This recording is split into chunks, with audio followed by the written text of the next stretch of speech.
ሰላምታችን በእያላችሁበት ይድረሳችሁ የተወደዳችሁ ተመልካቾቻችን ከኢትዮጵያ ኦርቶዶክስ ተዋሕዶ ቤተክርስቲያን ቴሌቪዥን ወደ እናንተ የሚደርሰው ዜና ቤተክርስቲያን ተጀምሯል። ከዜናዎቹ ጋር ያረካል አድማሱ አብሬያችሁ ቆያለሁ።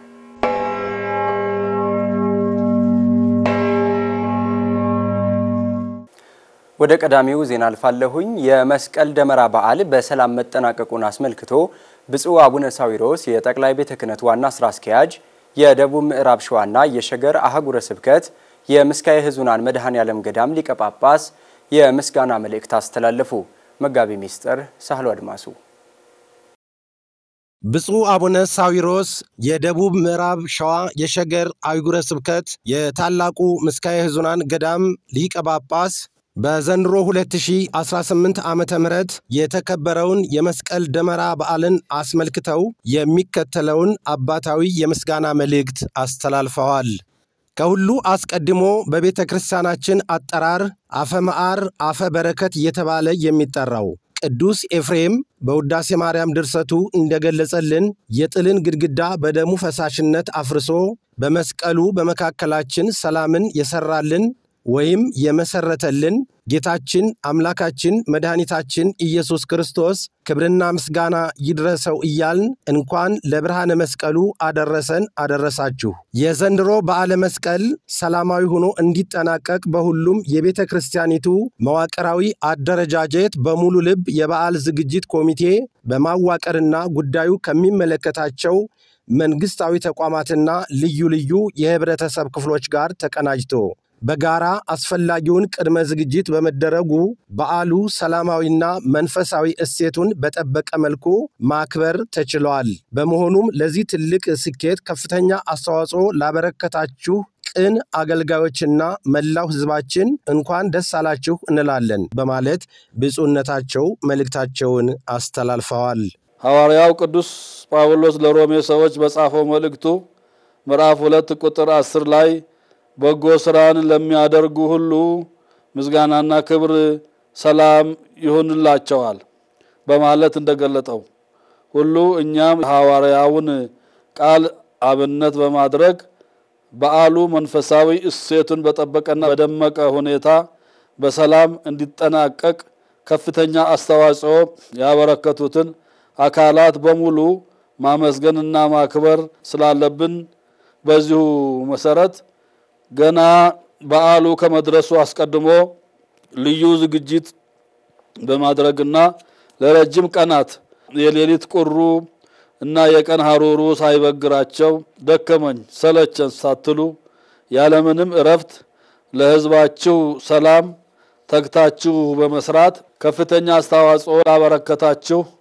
የፌደራል የሁሉም ክልሎችና ከተማ መስተዳድሮች የጸጥታና መስተዳድር አካላት በሙሉ መላው ኦርቶዶክሳውያንና ልዩ ልዩ የህብረተሰብ ክፍሎች በተለይም እንደ አዲስ አበባ ከተማ ደግሞ የበዓሉን ዝግጅት ሙሉ ወጪ በመሸፈንና የጠየቅ ሌሎች የሥራ ድጋፎችና ትብብሮች በማድረግ ከፍተኛውን ሚና ለተጫወቱት የአዲስ አበባ ከተማ አስተዳደር ከንቲባ ክብርት ወይዘሮ አዳነች አቤቤ እና የካቢኔ አባላቶቻቸው በሙሉ በቅዱስ ቤተክርስቲያናችን ስም ከፍ ያለ ምስጋናችንን እያቀረብን በመጨረሻ ማስቀደሞ ስለ በዓሉ ዝግጅት ከከተማ አስተዳደሩ እና የፌደራል ፖሊስ አመራሮች ጋር በነበረን ውይይት ወቅት በአጽንኦት እንደገለጽነው ሁሉ በቅዱስ ቤተክርስቲያናችን ነዋየ ቅድሳት ላይ በተለያዩ ጊዜያት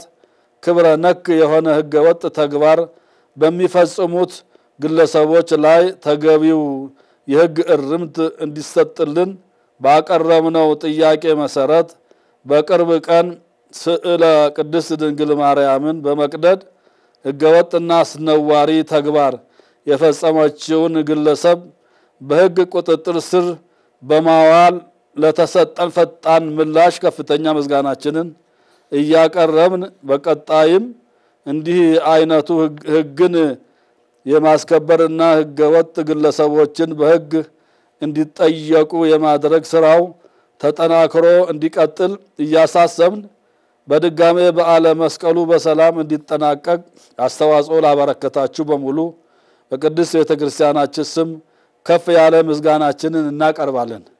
እግዚአብሔር አምላካችን ለሀገራችን ኢትዮጵያና ለመላው ዓለም ሁሉ ሰላሙን ፍቅሩንና አንድነቱን ይስጥልን። የብፁዕ አቡነ ሰላማ የእረፍት መታሰቢያ በዓል በመንበረ ጸባዖት ቅድስት ሥላሴ ካቴድራል ተከናወነ። መርሃ ግብሩን የተከታተለው መምህር ጌታቸው በቀለ ተከታዩን ዘገባ አሰናድቷል።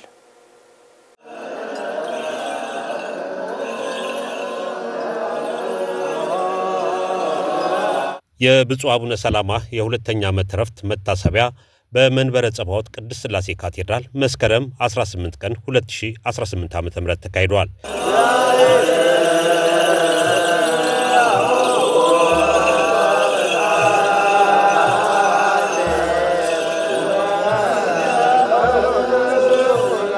በመርሃ ግብሩ ላይ ቀሲስ ዶክተር ዘበነ ለማ በሰሜን አሜሪካ የዋሽንግተን ዲሲና አካባቢ ሀገር ስብከት ዋና ስራ አስኪያጅ የደብረ ገነት መድኃኔዓለም ቤተክርስቲያን አስተዳዳሪ እንደተናገሩት ከብፁዕ አባታችን አቡነ ሰላማ የምንማረው ብዙ ነገር አለ። የተጋድሎ ስራ በጸሎት መትጋት ለምእመናን ማሰብ እንማራለን። እንደነዚህ አባቶችን ታሪካቸውን ሰንዶ መያዝ ይገባል። እኛም ወደፊት የህይወት ታሪካቸውን በመጽሐፍ እናዘጋጃለን ብለዋል። ብፁዕ አባታችን አባ ሰላማ ከሳቸው ልንማረው የምንችል ብዙ ነገር ይኖራል። የተጋድሎ ስራ በጸሎት መትጋት ለምእመናን ማሰብ ትሁት ናቸው። አባታችን ትሁት ናቸው። ትልቅ ሰው ቢመጣ ሕፃን ልጅ ቢመጣ ሁሉም በእኩል የሚያዩ ታላቅ አባት ናቸው። ሌላው ዘርና ጎሳ ቀበሌና ሰፈር እሳቸውን አይወክልም። እንግዲህ ትውልዳቸው መቀሌ ነው። ከዛ በኋላ በ9 ዓመት ከዛም ባነሰ ወጥተው በጎጃም በጎንደር ትምርታቸውን ጉባኤ ቤት ነበራቸው። በተለይ በፈረስ ቤት ቅዱስ ሚካኤል ቦታውን ሄጄም አይቼዋለሁኝ። ከዛ መተው ወደ አርሲ መተው በአርሲ እኔም ማስታውሰው እኛ ህፃናት ሆነን እንኳን በየገጠሩ በእግር እየተጓዙ ወንጌልን የሚሰብኩ ሰፈር ቀበሌ ጎሳ ነገድ የሚባለው ነገር ፈጽሞ እሳቸውን የማይነካ የሁሉ አባት ብዙ ጊዜ የሚናገሩት ነገር አለ። አንድ ሰው ሲመጣ ካህንም ሆነ ሌላም ሰው የት ነው ሀገርህ አይባልም ምን ተምረሃል ነው የሚባለው የሚል ጥያቄ እንደሱ ነው የሚጠየቀው ብለው የሚያነሱ ታላቅ አባት ናቸው። ስለዚህ ቤተ ክህነታችን እንደነዚህ አይነት አባቶችን ሌሎችን ቢሆን ታሪካቸውን እየጻፈ እየያዘ እንዲመዘገብ እንዲወጣ ማድረግ የሚገባ ነገር ነውና ከሳቸው የትልቁ መማረው ሰውን ሁሉ ማክበር፣ ሰውን ሁሉ በእኩል ማየት፣ የሰው ልጅ የአንድ አዳም የአንድ ሔዋን የዘር ግንድ መሆኑን የሚያሳዩ ታላቅ አባት ናቸው። በተለይ ደግሞ ሌላው ነገራቸው ገንዘባቸውን ሁሉ ለአልባሳት ለዘቢብ ለጧፍ እየተሸከሙ በተለያየ አገር ሄዱ ነበር ከጥንት ጀምሮ። ብዙ ሰው ያላወቀው ነገር አለ ስለአባታችን። ወደፊት ግን ቅድምም ስናገር እንደነበረው ልጆቻቸውም አሉ እኔም ራሴ በቪዲዮ በፎቶግራፍ የተደገፈ መረጃ ስላለኝ በመጽሐፍ መልክ በቅርብ ጊዜ ውስጥ ቢቻል ለ3ኛ ዓመቱ ላይ ልናወጣው እንችላለንና ብፁዕ አቡነ ሰላማን ብዙ ሰው ገና ወደፊት የሚያውቃቸው ይመስለኛል። እዚህ መቃብሩ ጋር እየመጡ እኮ የሚያለቅሱ ሰዎች እየመጡ እኮ ምንም ማንም ሳይነጋቸው ለፍልፎ እኮ ተፈውሶ የሚሄድ ሰው አለ እዚህ መቃብሩ ጋር መጥቶ እና ይሄ ሁሉ ትልቅ ትምህርት ሊሆነን ነው። መላከ ምሕረት ቀሲስ ጸጋዬ ወርቁ በአዲስ አበባ ሀገረ ስብከት በየካ ክፍለ ከተማ የየካ አባዶ አንቀጸ ምሕረት ቅዱስ ሩፋኤል ቤተክርስቲያን አስተዳዳሪ እንደገለጹት ብፁዕነታቸው የሁሉም አባት ናቸው። በሀገር ውስጥም በውጭም በርካታ ልጆችን አስተምረው ለትልቅ ማዕረግ አድርሰዋል። ብፁዕነታቸው የ21ኛው መቶ ክፍለ ዘመን መናኝ ጸሎተኛ አባት ናቸው ሲሉ ገልጸዋቸዋል። ብፁዕነታቸው ሕይወት እኛ ወላጆቻችን በስጋ ወለዱን እንጂ ማን እንደሆኑ ምን እንደሆኑ አናቅም። የወለዱን እሳቸው ናቸው። በመንፈስ በስጋ ያሳደጉን እሳቸው ናቸው። በስጋ ያስተማሩን እሳቸው ናቸው። የዳሩን እሳቸው ናቸው። እንጀራ እንድንበላ ዳቦ እንድንበላ ከእግዚአብሔር ቀጥሎ ከቤተ ክርስቲያን ቀጥሎ እሳቸው ናቸው የዳሩ ያስተማሩና በዚህ ለልቅና እንድንበቃ በቦታውም ላይም በየካ አባዶ አንቀጸ ምሕረት ቅዱስ ሩፋኤል ራእይ ህልም ታይቷቸው የቅብአ ሜሮን አገልግሎት የጸበል ፈውስ ዓለም እየመጣ የሚፈወስበት ቦታ ነው ብለው በቦታው ላይ ገና ከተመሰረተ 9 ዓመት የሆነውን የየካ አባዶ አንቀጸ ምሕረት ቅዱስ ሩፋኤል ቤተክርስቲያንን ለ25 ዲያቆናት ክህነት በመስጠት ለ15 ቀሳውስት ደግሞ ቅስና በመስጠት ለ3 ቆሞሳት ደግሞ ምንኩስና በመስጠት ያገለገሉበት ልዩ ቦታ ነውና ይሄ ቦታ ዓለም እየመጣ የሚፈወስበት የበረከት የፈውስ የትንቢት የራእይ መካነ ህልም መካነ ጸሎት የሆነ ቦታ ነው በሚል እስካሁን ድረስ እሳቸው የረገጡት የነኩት የፈውስ ቦታ ሆኖ አልባሳታቸውን ራሱ ለዛ ቤተ መቅደስ ሰጥቶ ሰጥተው በዚያው በመንበሩ ላይ ያን ለብሰን በምንቀድስበት በምናገለግልበት ጊዜ በእውነት አልባሳቱ ራሱ አጋንንትን እያስጮኸ እንዳለ ይሄ መካነ መቃብራቸው ላይ ሐውልቱ ሲሰራ አፈሩን በየቤቱ ነበር ሰው እንደ እምነት እያያዘው ይሄድ የነበረና የሞቱም ዕለት አስከሬናቸው ከመንበረ ፓትርያርክ ቅድስተ ቅዱሳን ማርያም ገዳም ሲወጣ በህይወት እያለ ስታቃጥለን የነበርክ ዛሬም ደግሞ እንደገና ከሞት በስጋ በነፍስ ከተለየህ በኋላም ዛሬም እያቃጠልከን እያለ አጋንንቱ ይጮህ እንደነበረ ይታወቃል። እንግዲህ መንክር እግዚአብሔር በላለ ቅዱሳን ይሆነው በቅዱሳን ላይ አድሮ እግዚአብሔር በብፁዕ አቡነ ሰላማ ላይ አድሮ በጸጋቸው ላይ አድሮ በመናንያቸው ላይ አድሮ በልቅነታቸው ላይ አድሮ በትህትናቸው ላይ አድሮ በስብዕናቸው ላይ አድሮ በመናንያቸው ላይ አድሮ በምንኩስናቸው ላይ አድሮ በጵጵስናቸው ላይ አድሮ ለምስራቁም ለምዕራቡም የብሔር ብሔረሰቦች አባት ሰላም ደጋ ቆላ ምስራቅ ምዕራብ ሰሜን ደቡብ የማይሉ በብቃት ደረጃ ያሉ ያልተነገረላቸው ስውር ባህታዊ አባት መጽሐፍ የሆኑ አባት ነው የሸኘነውና ዛሬም በእውነት በእጅጉ አድርገን ነው የምናመሰግነው። ሚዲያውንም እናመሰግናለን። ያገለገሉ አባቶችን ገቢረ ተአምራት ትሩፋት ያደረጉ ሀገር መሪ ሚኒስተር ደረጃ በመናኔ ደረጃ በልቅና ደረጃ በሀገር ውስጥ በውጪ በመላው ዓለም የሳቸው ልጆች ሀገርንም በሚኒስተር ማዕረግ ደረጃ የሚመሩ ልጆችን ሁሉ የፈጠሩ በተለይ በዓለማዊው ትምህርት ደረጃ እስከ ከፍተኛ ፕሮፌሰርነት ዶክተሬት ኢንጂነሪንግ የደረሱ በጣም ብዙ ልጆች ናቸው። በስጋዊም በመንፈሳዊም የሚያገለግሉ በመናኔው ዓለምም ዝቋላ ገዳም፣ ደብረ ሊባኖስ ገዳም፣ አክሱም ላይ በየገዳማቱ ያሉ ሴቶች ባህታውያን ገዳማውያን እናቶች አባቶች ሁሉ በክህነታቸው በጸጋቸው የወለዱ መንፈሳዊ ብርቅዬ የ21ኛው ክፍለ ዘመን መናኝ ጸሎተኛ አባት ናቸውና በረከታቸው በሁላችን ላይ ይደርላለሁ። ሊቀ ሕሩያን ሽመልስ ሀብተ ጊዮርጊስ በመንበረ ፓትርያርክ ጠቅላይ ቤተ ክህነት የማህበራት ምዝገባ ክትትልና ቁጥጥር መምሪያ ምክትል ኃላፊም እንደተናገሩት ብፁዕነታቸው የበረከት አባት ናቸው። ብፁዕነታቸው ስናነሳ የእግዚአብሔርን ታላቅነት ነው የምናየው ሲሉ አስረድተዋል። የበረከት አባት ናቸው። በኋላ ዘመን ደግሞ የመጨረሻው ጊዜ ምስራቅ ሐረርጌ ሀገረ ስብከት ሊቀ ጳጳስ በነበረው ጊዜ በስራ አስኪያጅነት አብሬያቸው አገልግያለሁ። በአባትነት ከልጅነት እስከ ዕውቀት ከአሉ ልጆች በታናሽነት የምገለጠው እኔ ነኝ። ቅድምም እንደተመለከቱት ብዙዎቹ ሲመሰክሩ ነበርና የብፁዕ አባታችንን ነገር ስናነሳ የእግዚአብሔርን ታላቅነት ነው የምንረዳበት። ሰዎች ሁሉንም ሲጠሩ ሰላማዊ የሆነ ሐሳብ ስላላቸው ቅዱሱ ይላሉ። እንደገና ደግሞ ሰላማዊ መሆን እንዳለበት ስለሚያስቡ ሁሉንም ሰው ማለት ነው ከሌ ተከሌ ብለው አይለዩ። ሰላማውያን እንድንሆን ነው የሚያስተምሩን ያሳዩንም የኖሩትም ሁልጊዜም ለእግዚአብሔር ክብር መስጠት ስራን በጸሎት መጀመር ሁልጊዜም እነኚህን ነገሮች ነው የሚሉት። ሰው በተሰጠው ጸጋ ነውና የሚያገለግለው ሁልጊዜም በተለይ ማዕከል ልናደርግ የሚገባው ቅድስት ቤተክርስቲያንን ነው።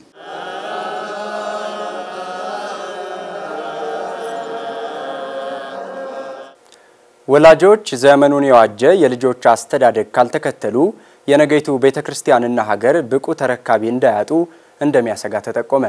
ዲያቆን ቴዎድሮስ ፍስሐ በየዘመኑ ያለፈውን ማድነቅና ያሁኑን መውቀስ የተለመደ መጥቷል። ልጅህን በሚሄድበት መንገድ ምራው በሸመገለም ጊዜ ከርሱ ፈቀቅ አይልም ይላል። የልጆች የተለየ ባህሪ ማምጣት ተጠያቂው ማን ነው? መምህር ሳምሶን ወርቁ ሰባኪ ወንጌልና የስነልቦና ባለሙያ። ለየትኛውም ነገር እኔ ልጆች ተጠያቂ ናቸው እያላምን በግሌ ልጆችን ሲወቅሱ ልጆች ምን ሊያደርጉ ይችላሉ? የሰራንባቸውን ራስን መውቀስ ነው የሚያስፈልገው።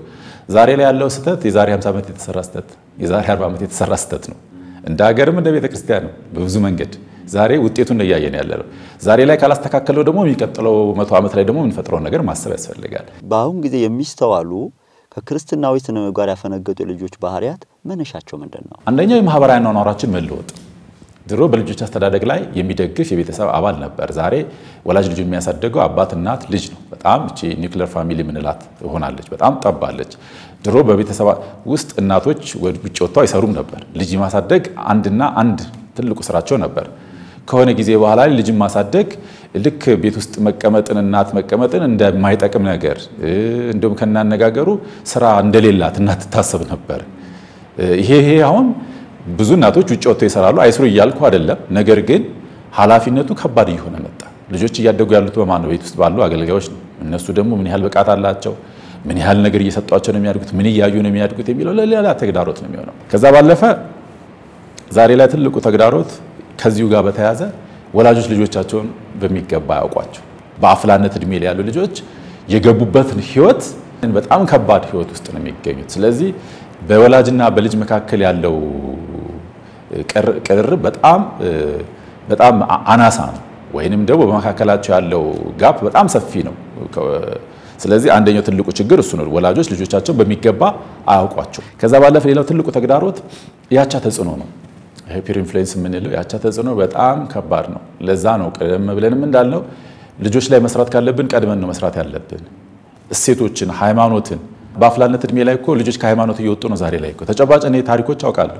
ተጨባጭ ታሪኮች ወላጅ ልጁ ያለ ይመስለዋል፣ በሃይማኖት ያለ ይመስለዋል። መናፍቃኑ ደግሞ ለዚህ አይሰንፉም።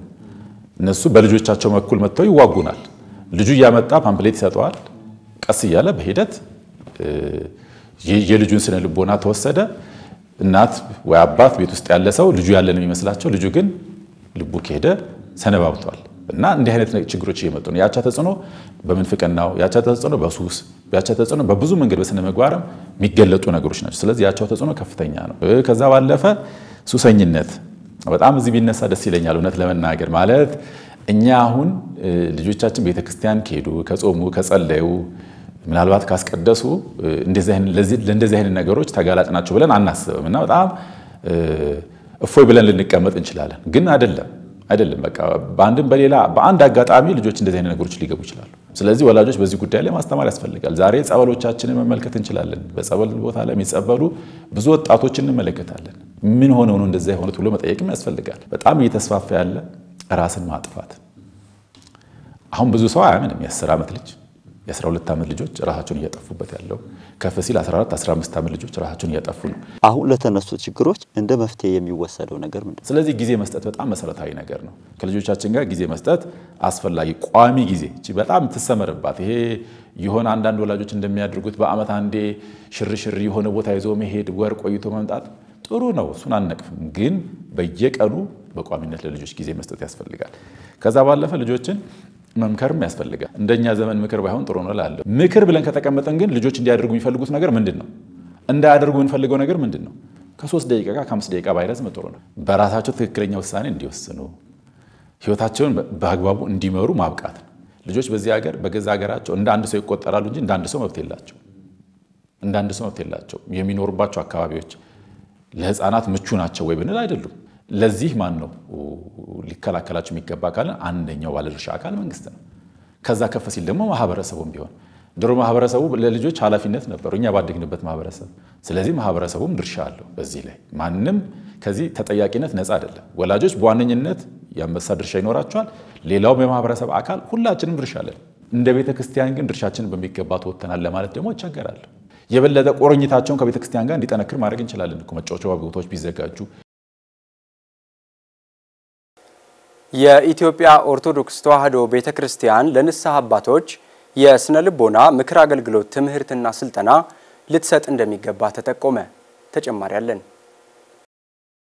ከቅርብ ዓመታት ወዲህ በፕሮፌሽናል ባለሙያዎች የሚሰጡ የስነ ልቦና የምክር አገልግሎቶች እዚህም እዛም እየተስፋፉ ነው።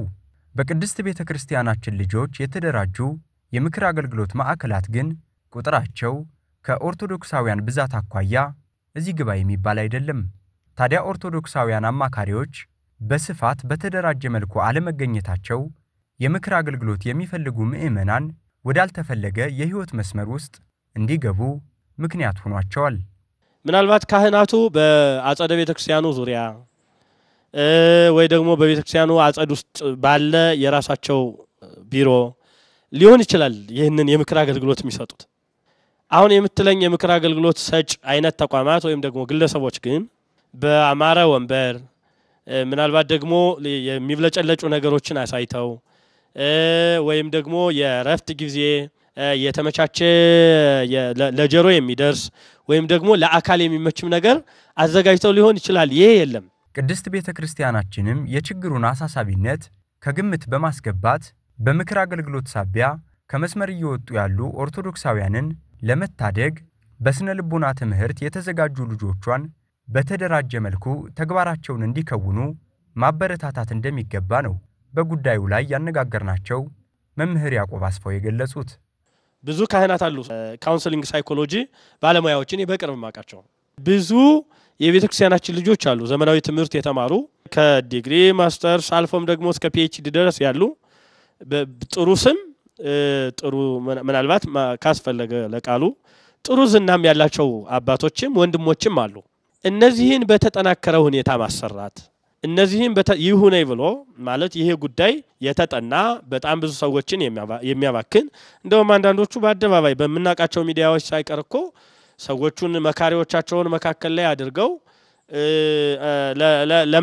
በጋብቻው ለመቀጠል ሳይሆን በጋብቻው ለመለያየት በአደባባይ ያሳዩን ሰዎች እኮ አሉ ኦርቶዶክሳውያን ናቸው በግልጽ ያየናቸው ከዚህ በመለስ ለእያንዳንዱ ኦርቶዶክሳዊ ጓዳ ቅርብ ለሆኑት የንስሐ አባቶች መሰረታዊ የስነ ልቦና የምክር አገልግሎት ስልጠናና ትምህርት መስጠትም ከቤተ ክርስቲያናችን የሚጠበቅ ነው የቤተ ክርስቲያን ልጆች ሳይካትሪስቶች አሉ ሳይኮሎጂስቶች አሉ ሶሻል ሳይኮሎጂ በዚህ በጤናው ዘርፍም ሳይካትሪስቶች አሉ እነሱ ብዙ ምዕመናን የሚጠብቁትን ብዙ የባዘነ የሚሰበስቡትን ካህናትን ልዩ የስልጣና ዘዴ ተጠቅመው ሊሆን ይችላል የግንዛቤ መፍጠሪያ መድረክ አዘጋጅተው ሊሆን ይችላል ተዘጋጅተው ሊሆን ይችላል ወይም ደግሞ የረጅምና የአጭር ጊዜ ስልጣና ሰጥተው ሊሆን ይችላል ይሄንን በደንብ መስራት ይችላል የተወደዳችሁ ተመልካቾቻችን ለዕለቱ ያሰናዳነው ዜና ቤተክርስቲያን የተከታተላችሁትን ይመስል ነበር ሌሎች መርሃ ግብሮች ወደ እናንተ መድረሳቸውን ይቀጥላሉ ከመርሃ ግብሮቻችን ጋር ጥሩ ጊዜ ያሳልፉ